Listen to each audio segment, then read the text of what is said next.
What's happening, guys? I'm TechSource. Welcome to Setup Wars, episode 234. We got some awesome setups to show off in this episode. And if you guys want to be part of the show, make sure to watch the video, link down below. But with that said, sit back and relax, because you know what time it is. Let the Setup Wars begin.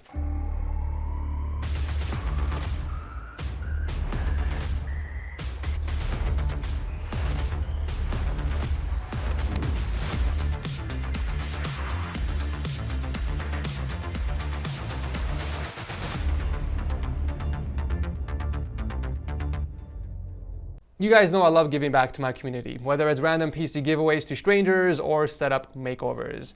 I don't ask for much, but for once I'm asking if you guys can help support the channel, and it's not going to cost you anything. The Raid community has helped the channel a lot in the past with their sponsorships. With it, I was able to buy new camera equipment and put most of that money towards buying clothes and stuff for the baby, which is right around the corner. And for that, I am truly, truly grateful. But with today's Raid sponsorship, I have a goal of 530 installs, and it would mean the world to me if you guys can help me get there by using my link down below. I'm not like all the YouTubers out there shoving this down your throats without even having played the game. I'm gonna prove it to you guys that I actually play this on a daily basis. So here's my account in game. I'm currently in the Tao clan, which is top 10 in the world, and here's my collection of champions in the vault. Anything with a gold border is a legendary champion, by the way. They are not easy to get. It definitely took me some time to collect these. So why do I play Raid, you might ask? I'm not gonna sugarcoat it for you guys. I really enjoy the game. I love the graphics in here. I think it's one of the best looking games I've seen on a mobile device with really cool animations. But aside from that, the game is really addictive, as you can see based on my battery life of my phone. I do enjoy the competitive aspect the most because I love slapping kids around in arena and fighting giant bosses in dungeons. It's cool as shit. Also, Raid is always adding tons of new stuff in the game, like their Doom Tower, which keeps me busy on the toilet in between making videos. Downloading the game using my link will also give you some goodies, like 50,000 silver, 50 gems. You also get one free champion, Hexweaver, plus more. By the way, all the treasure will be waiting for you right here in your inbox. So if you guys want to help support the channel, and it would mean the world to me, all you got to do is download Raid Shadow Legends using my link down below and play past the tutorial. That way you can count as an official download. And who knows, you guys might actually end up loving the game as much as I do. You can also download the game using the QR code on the screen. Take a look at this beautiful setup from David. Damn, what a way to start off the episode. This setup is looking cleaner than my browsing history using incognito. This is the type of setup you see in Vogue magazine, if there was one dedicated for setups. So David is an industrial design student, and the setup's purpose is for productivity and light gaming. He was going for a minimalistic and mid-century theme. We got the setup built on the black lemon tabletop with a few Alex Jors and some capital eggs to give it that extra spacing. David does everything on the 30-inch 200Hz ultrawide from Scepter that he mounted to the desk perfectly in the center. I just can't get over how symmetrical this entire setup is. It just brings tears of joy to my eyes.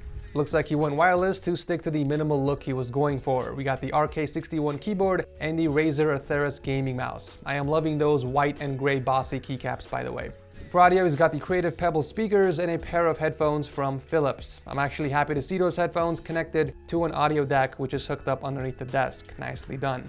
Really great work with the cables behind your monitor, by the way. Putting a raceway right behind the monitor arm allows you to route the cables easily while keeping them hidden from the front. The rest of the wires under the desk are managed beautifully, as well with a few more raceways and Velcro straps. The PC power in the setup is a beautiful budget build inside the NZXT H510. We got the Ryzen 5 3600 and the GTX 1080. This entire setup is a vibe. I love that he can instantly switch from his monochrome color scheme to something more colorful and alive, and even has a matching wallpaper to go along with that as well. The tiny wall shelves he added with a bit of greenery was the perfect way to add some personalization without being too distracting. Believe it or not, but David spent a little under $2,000 for this entire setup, and it's interesting how his setup journey began. Not to go really deep into it, but David started with redesigning his room due to COVID kicking him off the campus at NC State. He looked up a few videos on the internet and stumbled across Setup Wars and binge watched all the episodes and quickly became addicted. In the process, he has joined the Discord server and made a lot of relationships and friends, and he wants me to give them a shout out.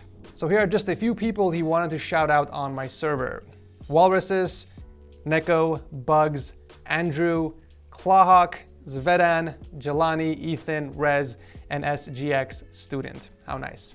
Such an awesome setup with perfect symmetry and flawless execution. I would have loved to see something a bit more unique that makes your setup stand out more compared to the others, but you definitely have a kick-ass setup nonetheless. Thank you, David, for starting off the show. Speaking of Discord, here's another active member from the server, Garrett from Virginia, and his very modest gaming setup. So my first question has to do with the location of the setup. First of all, I love the view. I love that the setup is facing your backyard, but what do you do if the sun is out blasting your face? Where are the curtains for the center windows? The setup is built on a handmade desk using steel square tubing and hand-cut maple wood. Very creative. He's using the Dell S Series 27-inch 1440p monitor and the Logitech G413 keyboard paired with the G203 mouse. At first I thought those black things on the desk were humidifiers, but turns out they are actually speakers. Garrett also uses a pair of SteelSeries Arctis Pros as well as the Bose QC35s tucked away in the corner. I know you don't have that many things on the desk, but if you're looking to clean up your surface a bit more, I recommend picking up this bamboo charging station. It will give you a dedicated place for your laptop, tablet, and other items like your watch and keys. Plus it's bamboo, so it's gonna blend in perfectly with your tabletop. Cables are managed pretty good. I can see a cable rack and a few raceways in the back, so no complaints. The PC pairing it all is a pretty sweet looking budget build using the Ryzen 5 3600X and the RX 590. Picking up some power supply extension cables would also look really good in your PC, but overall, not bad. You got a pretty good foundation going on here. Don't be afraid to personalize it a bit more. Thank you for entering. Jelani is up next from Georgia, who is also an assistant on the Discord server with another clean setup. He's a college student who also does apartment maintenance, and this is a setup he uses for practically everything, from gaming to schoolwork and the occasional streaming and light video editing. I want to start off and just say, Jelani, your setup is pretty damn inspirational. To think that you started off being a part of the floor gang before watching Setup Wars, and you upgraded your way to such an awesome setup over the years is truly an awesome thing to see. Looks like he was going for a white and black color scheme, but opted for the IKEA-style John countertop to add a bit of contrast. He's rocking a 27-inch 1440p monitor as the main display with a 24-inch in vertical mode for a secondary.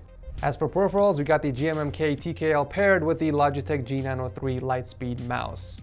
I'm sorry, Jelani, but I'm gonna be that guy and mention that the third painting isn't perfectly aligned with the other two, but I do appreciate the effort in keeping things symmetrical and balanced.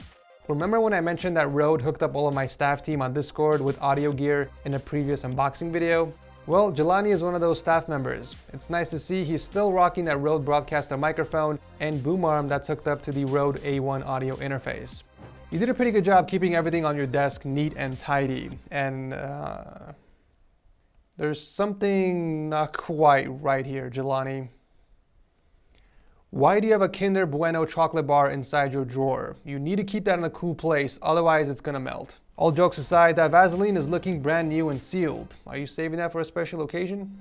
Cables are managed pretty good for the most part. I'm not really sure why you used a cable clip that far off. You know, you could have just routed the cable closer to the audio interface, which will then give you more slack towards the back to keep that cable from sagging down. The PC powering the setup has one of the cleanest fans I have ever seen. You can't even tell they are facing backwards because it doesn't have a sticker and the cable is in white, blending in with the frame of the fan. Very cool. A very impressive setup evolution you got there, Jelani. Thank you for sharing your journey with us, and thank you for all your help on the Discord. Coming in at number 4 is Jesse from Kentucky and his ultra-wide gaming and video editing setup. He's rocking that mass drop vast 35-inch ultra-wide that he mounted against the wall. However, I would have used one slightly bigger raceway instead of 3 individual ones to route the cables down. It would have looked a lot cleaner in my opinion. For peripherals, he's using the custom Tofu 60 keyboard with frozen llama keycaps and the final mouse. He's also modded the scroll wheel to match the custom coiled cable. Really nice. Moving over to audio, we got the Teotronic soundbar and the PlayStation Gold wireless headphones. I think it's pretty clever how you're using those cinema light boxes on the top to add a bit of personalization, but why not add some more words of encouragement or motivation? I feel like just using one word on each of those boxes is a waste. I do see some effort in the cable management, but there is a much better alternative in using those L brackets to hold up your power strip. I can see that you tried using double-sided 3M tape, but sadly that's not going to be strong enough to hold a heavy power strip. You want to use 3M VHB tape. These things have much more adhesive power. Just slap on 3 of them in the back of your power strip and you are good to go. But be warned, if you decide to peel it off, you're gonna take off some of the desk with you. It's that powerful. And finally, the PC powering it all is equipped with the 6600K and the EVGA GTX 1080. It's a sick looking system, but I would recommend picking up some cable combs to straighten those up. My logic is this: if you're spending extra money for cables in order to make your PC look great, then it just makes sense going the extra mile by using cable combs so the cables look their best. You wouldn't go out with your crush without combing your hair, right? You gotta look your best. Same concept here. A pretty sweet setup nonetheless. Thank you, Jesse, for entering. Wrapping up the episode is Camden from Michigan and his epic quad display setup. For some unknown reason, Camden decided to turn all of his monitors off when taking pictures. Why? I'm pretty sure whatever wallpaper you are using is better than just looking at black screens, but I digress. So he's a student and a freelance developer at the age of 16, and this is a setup he uses for programming, CAD, schoolwork, and of course gaming.